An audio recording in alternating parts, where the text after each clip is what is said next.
Well, I don't know if it was a heartfelt note, but it was a public note that Jarvis Landry had made on Twitter, calling out the Browns and calling out his desire to win a championship, and really putting some pressure, maybe taking a note from LeBron's past, putting some pressure on the organization in a little bit better way than a former receiver who won a Super Bowl this year.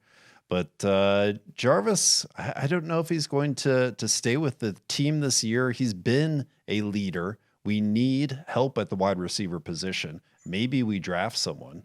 But Drew, do you see Jarvis sticking with this team for next year?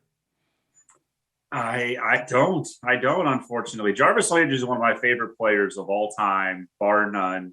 Any sports, like he is top five for me all time type of a favorite of mine, right? I appreciate what he did to the term change the culture gets sort of thrown out there, but like people didn't want to come here. This was thought of as your retirement contract. You signed with the Browns to get some money, you phone it in, and then you go on to retirement. This was thought of as a place where people go when they have no other possible options out there.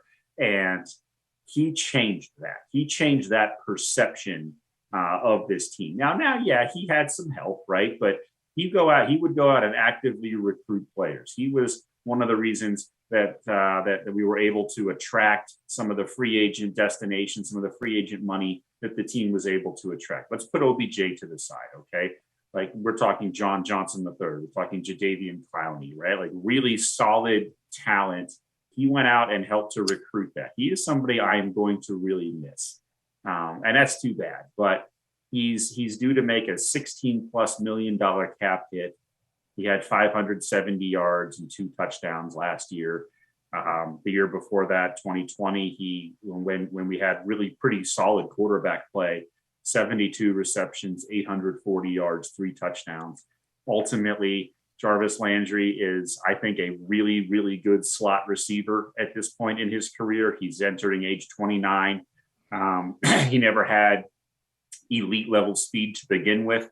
I think he's a great route runner. I think he has excellent hands. I think he's an awesome leader. I would love to have him as the wide receiver 3 on the Cleveland Browns. He would be perfect for that role. I just don't see a path forward here at this point for him to restructure his deal to get into that wide receiver 3 range. I mean, wide receiver 3s make 8 to 9 million on the cap hit, maybe. And you're talking about maybe a little less than half of what he's at right now. So I don't see a way forward there. I would love to be wrong. I'd love to have Jarvis Landry as my wide receiver 3, go out and get one of those free agents Eric talked about, draft somebody, and all of a sudden you've got a great wide receiver room. But at this point, that is looking unlikely. It's looking like we're going to have David Njoku on the team next year. So we're going to have some strength at tight end.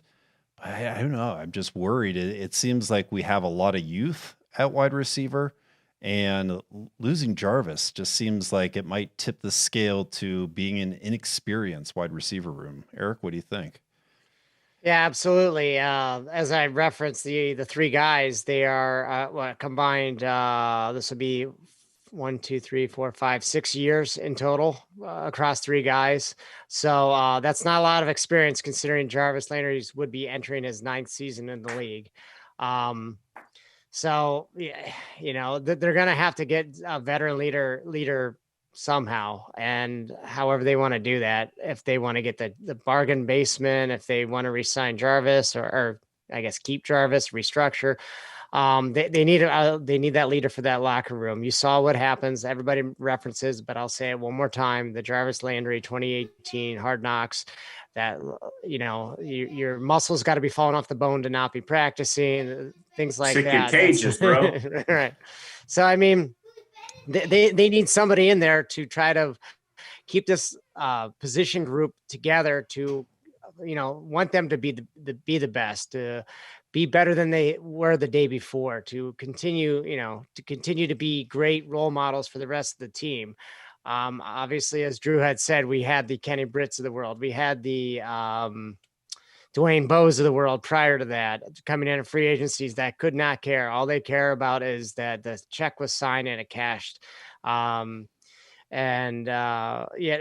These younger guys, I hear stories of many different position groups of learning from these veterans, and that's something that we'll be missing without Jarvis Landry. And the couple of the guys that I'd referenced earlier regarding veterans, I'm sure they are good players. I don't know how much they're going to be mentoring younger players, other than, they want their money, they want to do well, and that's might be all they care about. So I'm not putting anybody names on those accusations, I guess, but I'm just a little concerned that, we had somewhat of a strength, like I said, 2 years ago, and it's really deteriorating rather quickly, and not having that veteran leadership is really worrisome. And obviously last year, the quarterback play was not good enough as it was, with some solid receiving targets, and you throw out three young guys, and we'll see what else happens with free agency in the draft. And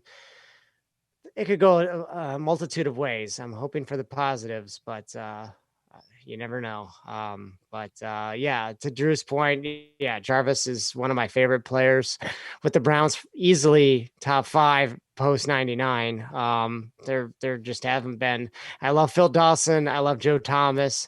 And I love Josh Cribbs, but they weren't like playmakers that were, well, I guess Cribbs had some plays, but regular playmakers that are kind of likely decide a game with a big touchdown catch, I guess, that Jarvis Landry would have. So I don't know. It's going to be a changing of the guard, but I hope, I have faith in Andrew Berry, and I hope 2022 season turns out well for the Browns, and I wish all the best to Jarvis Landry if he goes somewhere else, as long as it's not in the AFC North.